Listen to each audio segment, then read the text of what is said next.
Hello and welcome to the David Kurten Show. I'm David Kurten here on today's News Talk, TNT. Now, the big talk today in the UK news is still the budget, and that was yesterday, although the headlines are not saying anything of particular interest that most people didn't know before the budget was announced. And it was given, of course, by the Chancellor of the Exchequer, Jeremy Hunt.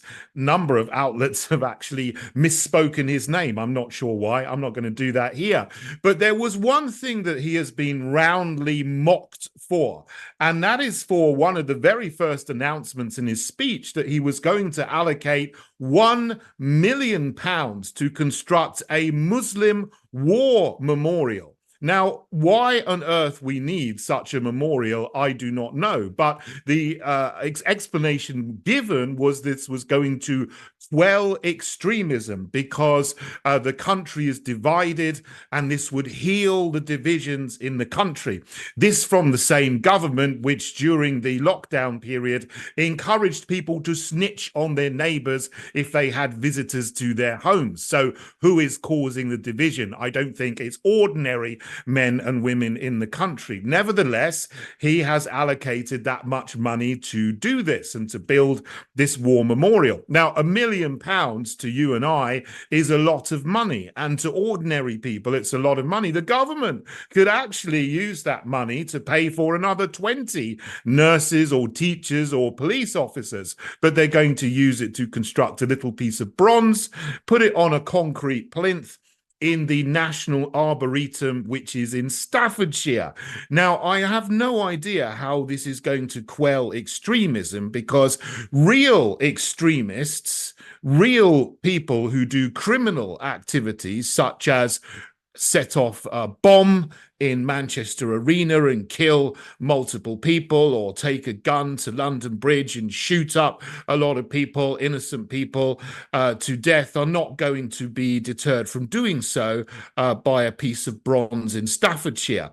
They are not going to be affected at all. But the government doesn't seem to be focused on dealing with those kind of people, nor stopping the invasion of largely military-aged men coming across the English Channel at the rate of 40 or 50,000 people a year. Not, of course, including the people who sneak into the country undetected on the backs of lorries, which we don't know anything about. For the latest count, we hear that MI5 have about 40,000 people on their list of people of concern who may engage in some kind of terrorist activity in the nation. Those are the real people they need to deal with. In fact, I don't actually like to use the word extremism or extremist, because it's a completely meaningless word these days. People on the left, the cultural Marxist left, have been accusing people of being extremists for years. And they're just people who are normally just using their free speech.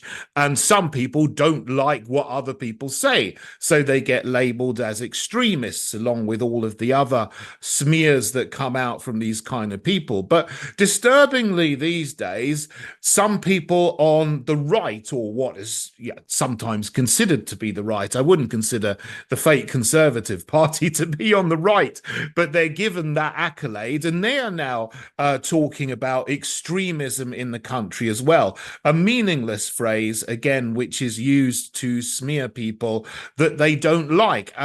Particularly at the moment, there is a narrative that is being created that the country is full of seething extremists.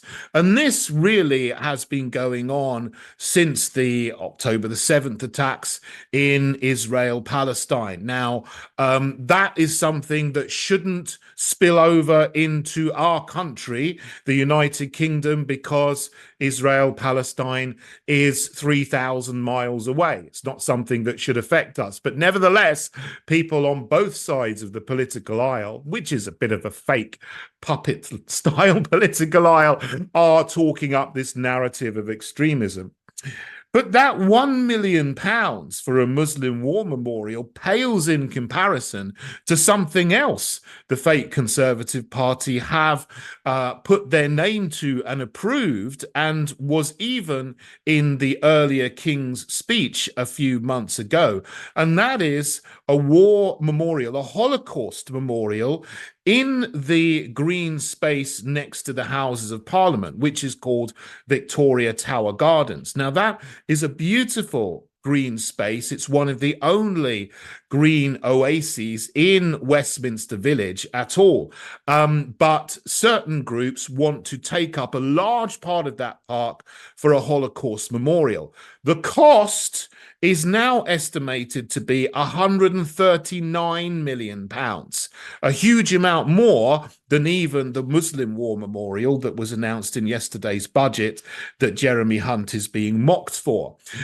In these days of critical race theory and cultural Marxism, we seem to have memorials for every single group which wants something. There's got to be a Holocaust memorial, a Muslim memorial, perhaps there'll be a Sikh memorial, a Hindu memorial, memorial for black people, women soldiers, homosexual soldiers, transgender soldiers. Maybe some LGBT NGO will come up and suggest a memorial for non-binary people, even though there was no one who identified as non-binary at all in the Second World War.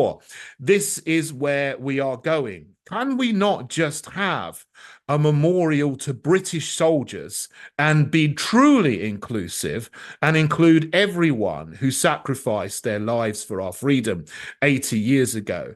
I don't think that those people would really want us to be playing cultural Marxist identity cards in remembering what they did in the Second World War.